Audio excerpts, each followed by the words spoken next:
오늘 본문이 사무엘하 12장에 기록된 말씀입니다만 11장에 들어서면서 온 나라가 아주 평안해졌습니다. 전쟁도 멈추고 이스라엘이 아주 막강해졌고, 그래서 아무도 이스라엘을 넘보지 않는 그런 시절을 맞이하게 되었습니다. 그렇게 온 나라가 평안할 때에 다윗이 일을 저지르는데 남의 아내를 빼앗아 올 뿐만 아니라 그 남편을 죽이는, 다시 말해서 간음죄와 살인죄를 왕이라고 하는 그의 지위와 힘을 이용해서 저질러 버립니다. 어느 쪽을 보아도 변명의 여지가 없는 다윗의 심각한 그러한 범죄입니다. 그래서 나단 선지자가 와서 다윗을 꾸짖고 있습니다. 하지만 다윗은 사실 자신이 무슨 잘못을 했는지조차 별로 깨닫는 게 없습니다. 내가 그 정도 가지고 하는 마음을 품고 있는 모습이 다름 아닌 다윗의 마음이었습니다. 12장을 시작하면서 나단이 비유를 하나 들어서 그에게 설명을 하기 시작합니다. 한 부자가 가난한 이웃집의 양을, 그것도 달랑 하나뿐인 그 양 한 마리를 빼앗아다가 손님을 접대했다 하는 이야기를 다윗에게 전합니다. 그랬더니 다윗이 깜짝 놀라면서 이렇게 이야기를 합니다. 가당키나 한 일이냐. 사실 자기의 잘못을 아직도 생각을 못하는 겁니다. 말도 안 되는 소리라. 그 일을 행한 사람은 마땅히 죽을 자라. 죽이겠다고 덤벼듭니다. 그래놓고 오늘 본문이 시작이 되고 있습니다. 당신이 그 사람이라. 사랑하는 성도 여러분, 당신이 그 사람이라, 오늘 이 말씀을 듣는 귀가 열리는 시간이 되기를 간절히 축원합니다. 돈 많은 형제가 다른 형제들에게서 부모의 사랑을 빼앗아갑니다. 능력이 많은 사람이 모든 일을 독차지해버립니다. 힘센 남편이 아내에게 포악한 말로 윽박지르고 사랑이 하찮다고 빼앗고 없애버리는 모습이 오늘날 너무나도 자연스러운 것 같이 우리 가운데 휩쓸려 들어오고 있습니다.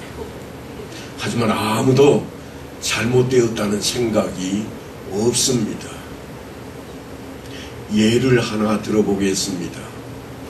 내 딸이 이혼하고자 그러면 아주 몰상식한 집안으로 사돈네를 다 못된 사람 만들어버립니다. 그런데 아들이 이혼하겠다고 나서면 뭐라고 그러는가 하면 그럴만하니까 그러겠지요. 그럴 만한 일이 있을 겁니다. 여러분 어떠세요? 나에게 오는 것이 무엇이냐에 따라서, 내가 청한 것이 무엇이냐에 따라서 우리는 다윗과 전혀 다르다, 그렇게 생각할 수 있을까요? 맨날 들리는 소문, 매스컴을 타고 들려오는 이야기가 그런 것들입니다. 하다 못해 요즘은 아무렇지도 않게 이유도 없이 사람을 죽이고도 눈 하나 깜짝 않는 그런 시대를 우리가 살고 있습니다. 우리가 바로 그런 사람이 되어버렸습니다. 당신이 그 사람이라, 우리 가슴에 이 말이 들려야 됩니다. 이 질문이 들려와야 됩니다. 내가 행동할 때마다 당신이 그 사람이라 한 번쯤은 생각할 수 있어야 됩니다. 가슴을 치는 이 울림이 느껴져야 된다고 하는 이야기입니다. 어느 사회나 그렇지만 우리는 특히 유교적인 윤리관을 갖고 있어서 간음과 살인은 심각한 죄라 그렇게 하는 것을 누구나 다 인식하고 있습니다. 변명의 여지가 없습니다만 자신이 한 일은 죄라고 생각하지 않는다고 하는 겁니다. 자신이 한 일은 괜찮다 생각하는 것을 우리는 흔히 지켜봅니다. 어디서 지켜보는가 하면 정치판에서 지켜봅니다. 이쪽에서 할 때는 잘못했다고 막 외쳐대고 피켓 들고 외치다가 자신이 그 자리에 가면 똑같아집니다. 어느 것 하나 달라 보이지를 않습니다. 다윗도 지금 그 죄를 지은 것에 대해서, 그 사건에 대해서 회개하고 있지를 않다고 성경이 우리에게 가르치고 있습니다. 다윗이 어떤 사람입니까? 하나님 마음에 합한 사람, 우리 마음속에 다윗만 같아봐라 그러고 있는데, 오늘 성경은 다윗도 죄 가운데 있다. 그래서 이 문제는 간단하게 생각할 문제가 아닙니다. 다윗이 생각할 때는 로맨스로 여겼을까요? 한번 곰곰이 생각을 해보십시다. 내가 할 때는 로맨스요, 다른 사람이 할 때는 불륜이 된다고 하는 그 놀라운 일들이 과연 다윗에게만 있을 것인가? 시편 51편을 가면 그 제목에 이렇게 붙어 있습니다. 다윗이 밧세바와 동침한 후 선지자 나단이 그에게 왔을 때. 그리고 시편 51편이 기록이 되어집니다. 그러니까 오늘 본문을 듣고 난 이후에 다윗이 지은 시편입니다. 거기에 보면 다윗이 죄의 용서를 빌고 있지만 범죄한 행위에 대한 회개 정도가 아니라 죄를 지을 수밖에 없는 존재였다고 자신의 모습을 들어서 회개하는 모습이 담겨 있습니다. 그동안 잘하다가 딱 한 번 실수했으니 용서해달라, 그런 차원이 결코 아닙니다. 하나님과 관계에서 자신이 존재하는 것 자체가 죄인 된 것을 다윗은 그때서야 외치고 있습니다. 그 회개의 특별한 부분입니다. 그래서 내가 죄악 중에서 출생하였으며 어머니가 죄 중에서 나를 잉태하였나이다. 그런 고백이 등장을 합니다. 무슨 말인가 하면 나는 죄 가운데 태어났고 내가 서 있는 자리는 죄의 자리요, 나를 통해서 나오는 것은 죄악뿐이라. 그가 어떤 인물이었습니까? 그는 돌팔매 몇 개로 골리앗을 물리쳤던 인물입니다. 그때 그가 드러냈던 신앙 고백이 무엇이었습니까? 너는 완전 무장을 하고 내게 나오지만 나는 여호와 하나님의 이름으로 나아가노라. 그의 놀라운 신앙 고백이 있었습니다. 그래서 우리는 다윗 그러면 대단한 인물, 신앙인으로 앞장서가는 인물로 보았습니다. 그런데 오늘 본문을 보니까 당신이 그 사람이라. 보통 무너지는 정도가 아닙니다. 그래서 이 이야기를 듣고 난 이후에 다윗이 어떤 모습인가 하면 죄를 용서해 달라는 표현을 쓰고 있지만 사건에 대한 것이 아니라 내 존재 자체가 죄악덩어리입니다. 그래서 회개의 모든 부분이 시편 51편을 보면 자신은 존재 자체가 죄악덩어리라고 그렇게 외치고 있는 겁니다. 그 이전에 다윗의 삶은 밧세바 사건을 통해서 우리가 좀 돌아봐야만 합니다. 왜 밧세바 사건에서 돌아봐야 되는가 하면 다윗이 골리앗 앞에 서서 너는 칼과 창과 단창으로 내게 나아오거니와 나는 만군의 여호와의 이름 네가 모욕하는 이스라엘 군대의 하나님의 이름으로 내게 나아가노라. 그러니까 기독교 신앙이 추구하는 모범이 되는 신앙 고백을 했던 그였습니다. 분명히 기독교 신앙의 이상적인 자세예요. 확신하고 있고 모범된 모습을 보이고 있는 그의 행동이지만 밧세바 사건에서 돌아보면 골리앗 앞에 섰던 그 일로 마치 베드로가 신앙 고백했던 모습과 동일하다는 것을 우리가 느끼게 됩니다. 베드로가 어떠했습니까? 가이사랴 빌립보 지방에서 예수님께서 제자들에게 질문을 합니다. 너희는 나를 누구라고 하느냐? 그래서 베드로가 외치는 소리가 주는 그리스도시요 살아계신 하나님의 아들이시니이다. 하나님의 아들이라고 신앙 고백을 하고 있습니다. 그가 깨달았고 그가 알았고 그는 이제 하나님의 아들과 하나님과 함께한다는 사실을 인지하고 있습니다. 그런데 그런 그를 향해서 예수님께서 복된 말씀을 했던 것이 오래가지 못합니다. 바요나 시몬아 네가 복이 있도다. 이를 내게 알게 한 이는 혈육이 아니요 하늘에 계신 내 아버지시니라.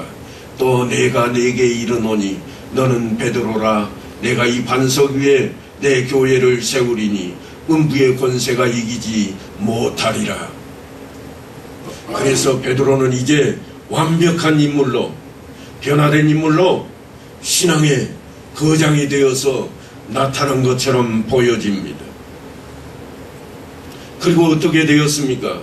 예수님께서 이제 내가 십자가에 못 박혀 죽어야 하리라 하는 말씀을 듣자마자 그가 펄쩍 뜁니다. 마태복음 16장에 보면 주여 그리 마옵소서, 그런 일이 결코 주에게 미치지 아니하리이다. 그랬더니 주님께서 하시는 말씀이 사탄아 내 뒤로 물러가라. 책망을 받습니다.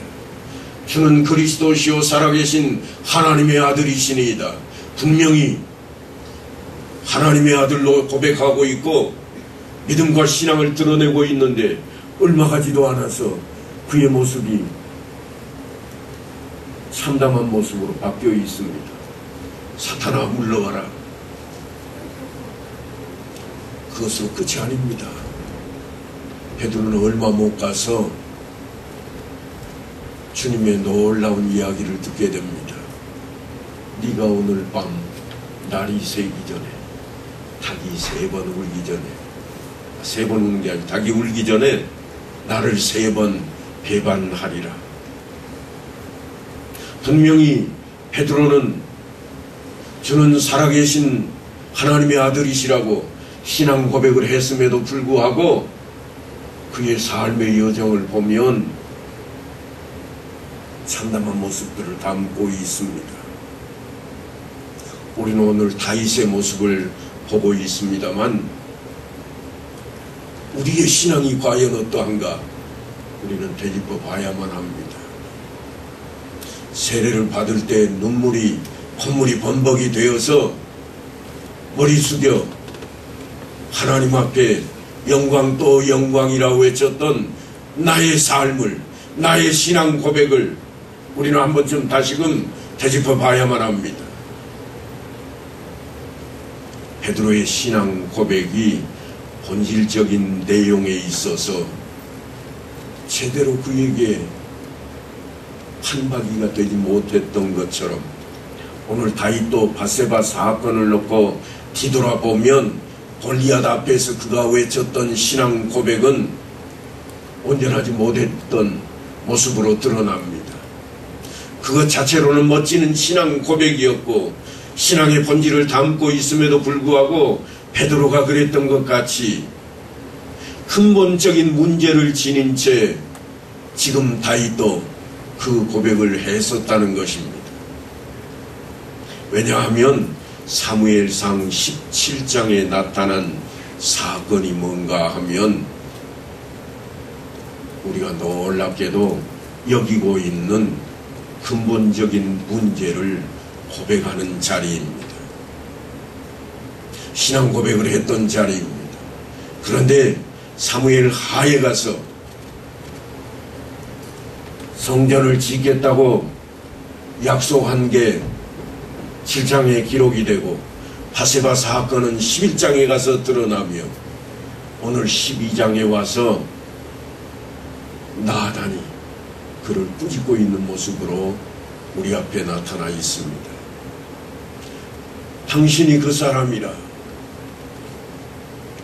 정말 대단한 인물, 그래서 별것 아닌 것처럼 여겼던 그의 삶을 통해 이제 다윗은 하나님 앞에 제대로 서게 되었습니다.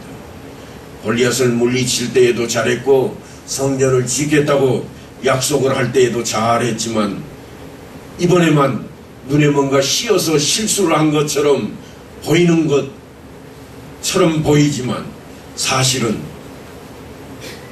다윗은 시편 51편에 가서 고백하기를 내가 아직도 죄를 지을 수밖에 없는 존재라. 내가 까딱 한 발만 잘못 디디면 나는 죄 가운데 빠져들 그런 사람이라고 외치고 있습니다.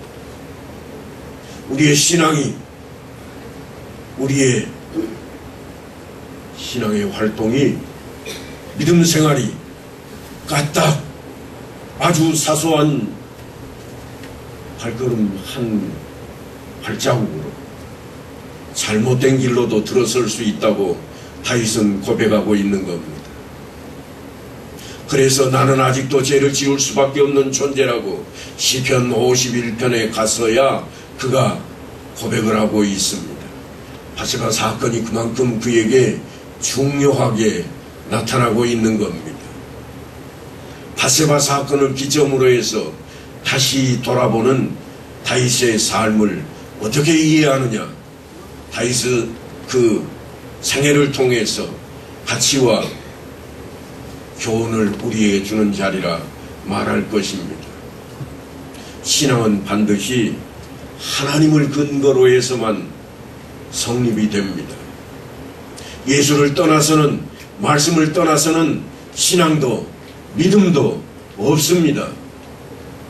내가 이렇게 활동을 하고 내가 이만큼 봉사를 했고 내가 이만큼 일을 했으니까 그런 것들은 아무 근거가 될 수가 없습니다. 오직 하나 예수 그리스도, 오직 하나 하나님의 말씀, 그것 말고는 그 어떤 것도 해당이 될 수가 없습니다. 우리가 전도할 때에 예수 믿고 구원받으라 하는 표현을 씁니다. 정말 기독교 신앙을 가장 잘 표현한 내용이라 말할 수 있을 것입니다. 하지만 믿지 않는 사람들은 그 말을 들을 때 늘 이런 반응을 보입니다. 내가 예수를 왜 믿어? 왜 믿어야 되는데? 예수가 밥 먹여주냐? 그때 우리가 뭐라고 답변을 합니까? 흔히 하는 말로 우리가 죄인이기 때문입니다. 죄를 우리가 들먹입니다. 그럴 때 그 사람들이 그래 내가 죄인이다 그러는 게 결코 아닙니다. 내가 왜 죄인인데 네가 나 죄 지는 거 봤어?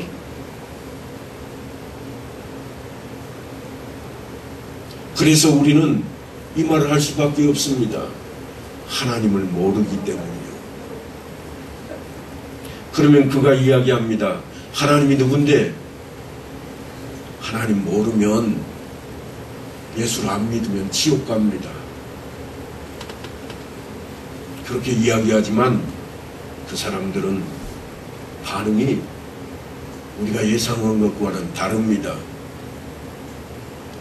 내가 가는데 네가 웬 말이야? 웬 참견이야? 나 가고 싶은 대로 내가 갈 거야. 우리가 예수를 믿고 구원받으라고 이야기할 때는 이미 무엇인가를 전제하고 있음을 우리는 잊어서는 안 됩니다. 그것이 뭔가 하면 하나님께서 천지를 창조하신 일과 인간이 타락해서 죄인된 자리에 떨어진 것이 현실이요, 예수 안에서 허락된 하나님의 은혜로 구원을 받아야만 진정한 하나님의 백성이 된다고 하는 것을 우리는 이미 교육을 받았고 알게 되었고 깨달아서 마음 바탕에 깔고 있지만 그들에게는 전혀 그런 것들이 없다고 하는 것입니다. 믿지 않는 사람들에게 우리가 전도할 때 그가 하나님에 대해서 모르는, 알지 못하는 그 자리에 있음을 우리는 먼저 꼭 기억을 해야만 합니다. 우리가 평소에 하는 이야기로 예수 믿고 복 받고, 예수 믿으면 건강해지고, 예수 믿으면 형통해진다. 그 이야기는 다 예수를 믿어야 될 근본적인 근거로서 하나님을 만나지 않고 알지 못하고는 성립될 수 없는 그러한 이야기들입니다. 지금 이야기는 전부 그런 이야기입니다. 흔히 우리가 전할 때 그냥 전해서 안 들으니까 교회 나가면 병 나, 교회 나가면 잘 살게 돼. 지금 그 자리에 다윗이 있다고 하는 겁니다. 하나님이 누구시냐? 하나님과 우리 관계가 무엇이냐? 우리를 향한 하나님의 뜻이 무엇인가?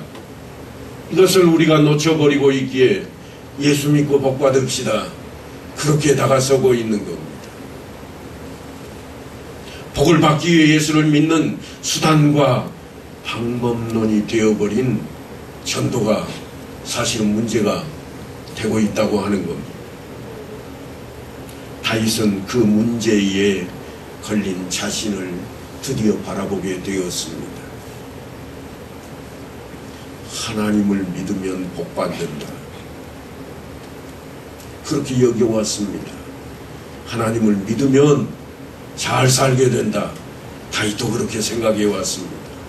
그래서 그가 신앙 고백을 했고, 그래서 그가 하나님의 백성답게 살려고 애를 써왔습니다.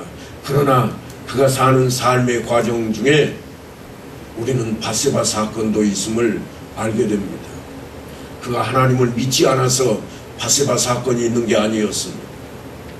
그가 하나님을 알지 못해서 밧세바 사건을 일으킨 게 아닙니다. 그가 하나님을 완전히 떠나 있어서 우리아를 죽이라고 명령한 게 아닙니다. 여전히 하나님 안에 있고 여전히 하나님을 믿으면 복된 자리에 있다고 믿는 다윗이었습니다. 그래서 당신이 그 사람이라, 이 말은 너무나도 중요합니다. 주님께서 이런 말씀을 합니다. 사람에게 보이려고 그들 앞에서 너희 의를 행하지 않도록 주의하라. 그러지 아니하면 하늘에 계신 너희 아버지께 상을 받지 못하느니라. 예수님께서 이 땅에 오셔서 가장 많이 싸웠던 대상이 누구인가 하면 외식하는 자들이었습니다.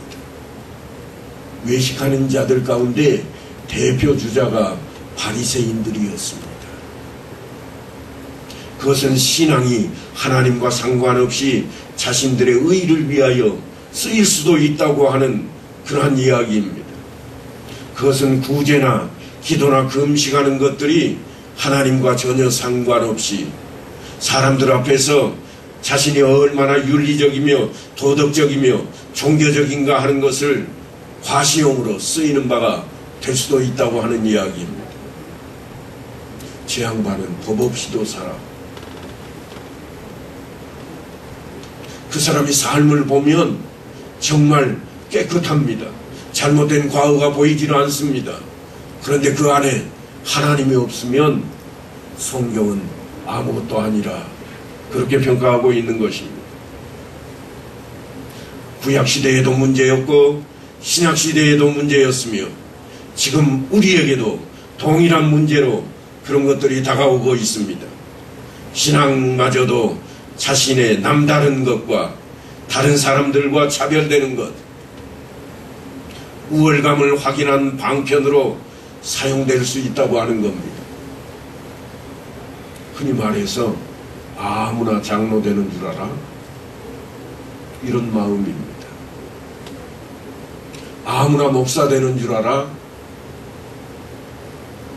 그런데 여러분, 세상 사람들에게 지탄받는 사람은 처음 예수 믿는 사람들이 결코 아닙니다. 누가 지탄받고 있는가? 목사들이 지탄받고 있고 장로들이 지탄을 받고 있습니다. 왜요? 지도자들인데, 모범이 되어야 될 사람들인데 그러하지 못하기 때문입니다. 여러분, 우리 생활 가운데 드러나는 것을 가만히 바라보세요. 이제 손주가 태어나서 몇 달 안 돼서 아장아장 걸을 때에 여러분 똑바로 걷지 못한다고 책망할 사람이 누가 있습니까? 그저 한 발 뛰고 넘어지고 두 발 뛰고 다시 손을 뻗쳐도 박수치면서 잘한다고 그렇게 외치고 활짝 웃으면서 기뻐하는 게 우리의 모습 아닙니다. 하지만 다 잘한 사람이 온전히 걷지 못하면 우리는 장애인이라 그럽니다. 우리의 신앙이 어디 자리에, 어느 자리에 있는지 우리는 늘 깊이 골몰이 생각해 보아야만 할 것입니다. 다윗을 눈물 속으로 몰아넣은 문제가 어떤 것이었는가? 잘하다가 어쩌다 한번 실수한 것이었는가? 그것이 아니었다고 하는 겁니다. 다윗이 뒤돌아보니 내가 신앙 고백을 멋들어지게 했지만 여전히 나는 죄인이었고, 내가 싸워서 이기고 승리했지만 여전히 나는 죄인이었도다. 내가 하나님 앞에 온전한 자리에 설 수나 있겠는가? 그것이 그의 신앙 고백이었습니다. 다윗은 드디어 이 밧세바 사건을 통해서 나단에게 이 한마디 들을 때 엄청난 충격을 받게 되었습니다. 당신이 그 사람이라. 지금까지는 아무렇지도 않게 여겼습니다. 아니, 다윗뿐만이 아닙니다. 다윗과 함께 있던 신하들도 아무도 잘못된 것으로 생각하지 않았습니다. 우리나라의, 이스라엘이 아닌 우리나라의 역사만 봐도 그런 기록들이 종종 있습니다. 자기 며느리가 갑자기 후궁이 되어서 불려갑니다. 그랬더니 무슨 일이 벌어진지 아십니까? 그 가문에서 연료문을 세웠습니다. 뺏겼는데, 왕에게 뺏겼는데 그것을 기념해서 연료문을 세울 정도가 사람들의 생각입니다. 다윗이 스스로 회개하며 눈물로 침상을 띄웠던 이유는 나를 새롭게 해달라 그런 기도가 아니었습니다. 나는 죄인입니다. 내가 죄인입니다. 하고 외쳤던 것입니다. 그런 차원에서 본다면 정말 솔로몬의 신앙 고백은 놀라운 신앙 고백입니다. 내가 하나님의 백성들을 하나님의 뜻대로 다스리기 위해서는 분별해야 되고 길을 보여야 되고 설선수범해야 되는데 나는 어린아이 같아서 무지하고 어리석으니 지혜를 주옵소서. 지혜를 구했던 그는 하나님 앞에 칭찬을 듣는 인물이 되었습니다. 그의 신앙 고백은 대단히 놀라웠습니다. 그러나 성경이 마지막까지 기록해 놓은 것을 보면 솔로몬은 하나님을 떠났고 하나님 앞에 반역자가 되었고, 이게 인생의 모습입니다. 그래서 주님께서는 이렇게 외치십니다. 먼저 너희는 그의 나라와 그의 의를 구하라. 너희는 먼저 그의 나라와 그의 의를 구하라고 외치시는 주님의 말씀을 우리는 결코 잊어서는 안 될 것입니다. 아브라함은 믿음의 조상입니다. 하나님께서 인류를 새로운 방법으로 함께 하시고 관계를 맞이해서 대접하는 사건이라고 말할 수 있습니다. 우리는 모두 아브라함의 후손들입니다. 하나님께서 믿음으로 그와 관계하시고 대접하시고 약속을 이루시기로 언약한 그 놀라운 역사 가운데 우리가 있습니다. 그 일을 하시기로 작정하셨던 하나님의 이야기, 그 이야기가 성경입니다. 우리가 인생을 사는데 우리의 책임과 능력이 왜 쓸모가 없겠습니까? 틀림없이 그런 것들을 통해서 우리는 삶을 영위해 나가게 됩니다. 우리는 여전히 부지런해야 되고 책임을 가져야 되고 노력을 해야 되고 능력을 더욱 키워야만 할 것입니다. 그러나 구원은 하나님께서 우리의 수준과 정도에다 맡겨두고 있지 않다고 하는 것입니다. 구원은 하나님의 은혜입니다. 은혜로 그 자리에 우리를 부르신 것입니다. 하지만 우리가 우리끼리 비교할 때 누구는 좀 더 능력이 있고 누구는 덜하고 누구는 더 헌신하고 누구는 덜하다고 그렇게 차별하고 구별하는 수준이 된다면 그것을 성경은 뭐라고 하는가 하면 정죄라 그렇게 표현을 해놓고 있습니다. 그것은 결코 신앙이 아닙니다. 우리의 헌신과 우리의 책임이 필요 없다는 이야기가 아닙니다. 그것을 넘어서는 자리, 거기에 우리의 모든 믿는 자들의 감동이 있어야만 합니다. 나의 못난 것에도 불구하고 하나님께서 은혜와 자비로 능력을 주심으로 그 자리에 세우시는 것입니다. 그게 직분입니다. 그것이 바로 나단을 통해서 다윗에게 주시는 말씀입니다. 이 시대를 살아가는 우리에게도 여전히 나단의 그 소리가 들려야 됩니다. 당신이 그 사람이라. 우리를 향하신 하나님의 경고의 말씀입니다. 이 말씀을 듣는 귀가 모두가 열려서 깨닫고 깨달은 대로 우리의 삶이 변화되어서 진정한 신앙인으로 나아가는 성도들 다 될 수 있게 되기를 간절히 축원합니다.